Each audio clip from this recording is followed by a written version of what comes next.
أمكم بكريستوس يسوس بزحيو زي شاينين فويس ميديا مينستريو نايز مينستري زي أبالات زيكونكم كلاتكم شيرن سابسكرايبن بمقوار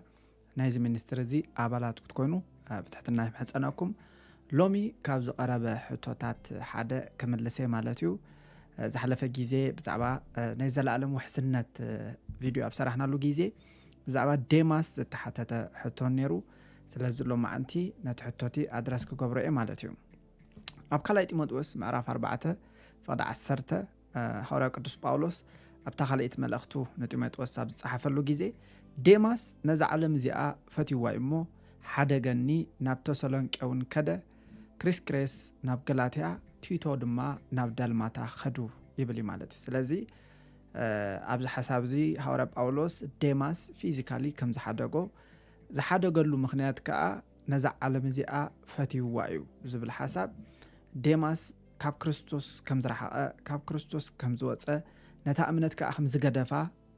ብዙሕ ይንገር ማለት እዩ ነገር ግን እዚ ጽሑፍ እንተደኣ እትዊልና ርኢናዮ ጳውሎስ ኣብ ስፍራ እዚ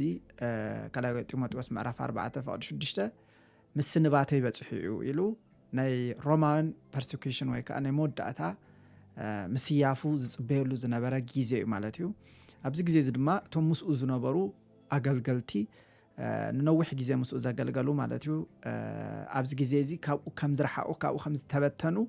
نجزبر علي نقرن نايو كلهم حدا جنبر مساي دوز بلا يلن نجرجن أتي أقلقلت بأي متان كملا قويتا قملي كاب أف أم بسخ ناقفني نبلي صحفي مالتي سلازي أبز سفرازي أبز جيزي باولوس نمودة تشالنجينج زخنا نجار زقت أمر لجيزيو سلازي كابز السفراز تبجيسو جنب بزح حساب ديماس نكريستوس كم زقدفة كاب إمنت كم زنبلة جيرو يردو مالتيو مبزحت أجزاء زلور رديت كاسو مالتيو نجار جن نجزابير قلب أولوس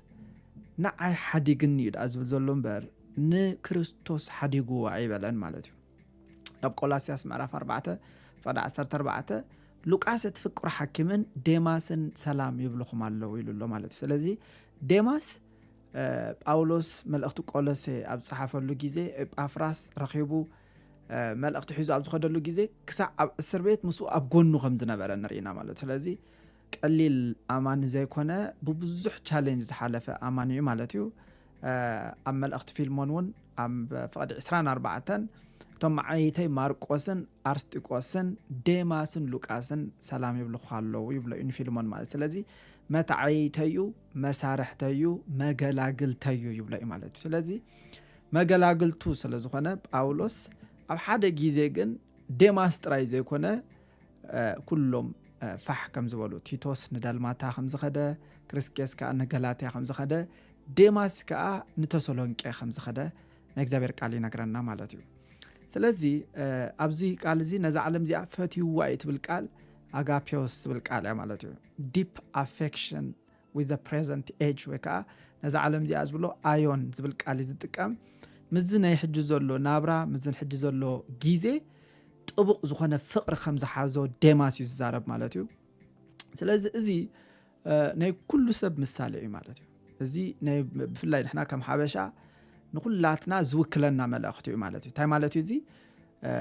بزح سب كاب أفريقيا نبع كندا نبع أمريكا نبع أوروبا نمنتا يتسدد أماني نزع عالم زي أسل زفتوايو وكا متشوت نزع عالم زي أسل زدلي مالتي سلازنا أبننا تاب أفريقيا زنا برسب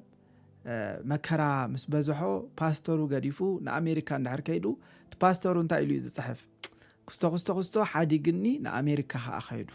أمريكا زخدو مخنيات كأ وانجيل كسبخ يكونن ميشنر خوين يكونن تايدا نزع عالم زي أفتي وايو يبل مالته بزحات كأفريقيا متينا أم عربا وحجرات متينا نتقويتا ذهبنا أقلقلوت نقدفو بزح سبالو مالته سلازي نتقويتا ذهبنا أقلقلوت قديفنا يو مالت جن نقويتا حديقنا يو مالتها يكونن سلازي زي ديماس نتا يزفرح زولو fear of persecution مالتي ناي مكرا فرحاتي مالتي سلازي مغنياتو باولوس موت يزصبه زولو سلازي بقى سواء يزخ موتيو إلو በቃ ንተሰሎንቄ እንተኸድኩ ሕሸኒሉ ዝወሰነ ውሳኔ ይኸውን ይኽእል እዩ ስለዚ ናይ ምቾት ድሌት እዩ ማለት እዩ ናይ ዓለም ዚኣ ድሌት ማለት ናይ ምቾት ድሌት እዩ ማለት እዩ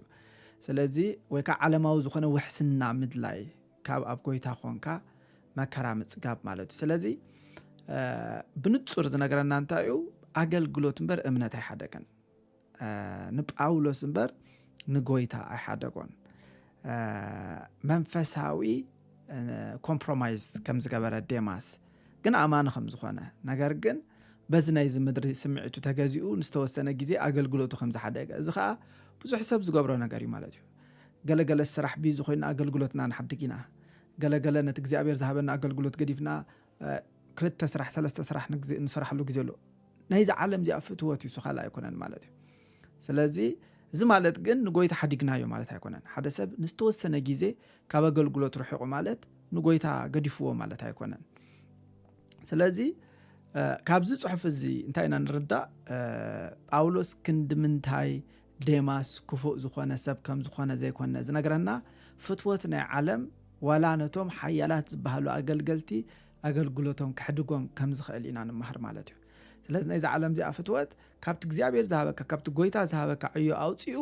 ኣብ ካልእ ዓይነት ኣጀንዳ ክኸተካ ይኽእል እዩ ማለት እዩ ናይ እምነት ኣቦታት ክልተ ናይ እምነት ኣቦታት ኣብዚ ሓሳብ ዝኽጠቕሶም ዝደሊ ሓደ ዮሃንስ ኣፈወርቂኡ ጆን ክሪስቶቶም ዝበሃል ኣብ one of the great church fathers ማለት እዩ እንታይ ኢሉ ኣሎ ኣብቲ ናቱ ሆሚሊስ ማለት እዩ ኣብ ካልኣይ ጢሞቴዎስ 4:10 ኣብ ጽሓፎ ናቱ ኮመንታተሪ ማለት እዩ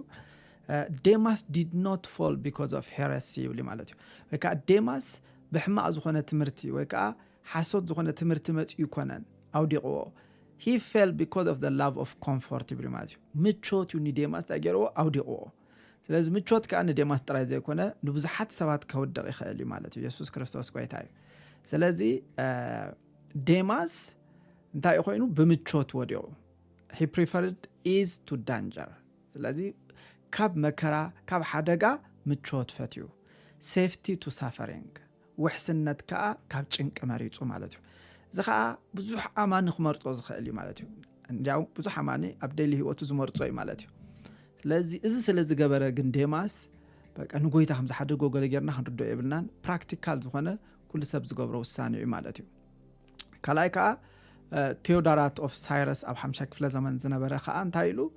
ፖል says deserted me ዴማስ deserted me not deserted the faith ጳውሎስ ዴማስ ሓዲግኒ ዳ ኢሉ እምበር ዴማስ ነቲ እምነት ሓዲግዎ ኣይበለን ምክንያቱ ተሰሎኒካ was a safe and prosperous city ይብል ማለት እዩ ስለዚ ተሰሎንቄ ውሕስትን ሃብታምን ከተማ ስለዝነበረት ንዓይ ሓዲጉ ናብ ተሰሎንቄ ኸይዱ ዳ ኢሉ እምበር እምነት ሓዲጉ ኣይበለን ጳውሎስ ይብለና ማለት እዩ ስለዚ ካብዚ ንርድኦ እንታይ እዩ እንተልና ናይዚ ዓለም ዚኣ ፍትወት ንብዙሓት ኣገልገልቲ ከም ዘውድቆም ንብዙሓት ኣገልገልቲ ኣገልግሎቶም ከም ዝሕድጎም ንብዙሓት ኣገልገልቲ ካብ ጎይታ ኢየሱስ ዝርከብ ኦብስታክል ቻሌንጅ ሳፈሪንግ ምቾት ከም ዘምርጾም እዚ ማለት ግን ዞም ኣገልገልቲ እዚኦም ንጎይታ ሓዲጎም ማለት ኣይኮነን ትዝክሩ ተኾንኩም ኣብቲ ቀዳማይ ናይ ጳውሎስ ጉዕዞ ማርቆስ ሓዲግዎም እዩ ማለት ንድሕሪት ተመሊሱ ቻሌንጅ ስለ ዝፈርሐ ራይት ንድሕሪት ተመሊሱ ድሓር ግን ማርቆስ ንዕዮ ይጠቕመኒ እሞ ተማላለ ኢልዎ ማለት እዩ ስለዚ ኣብ ሓደ ግዜ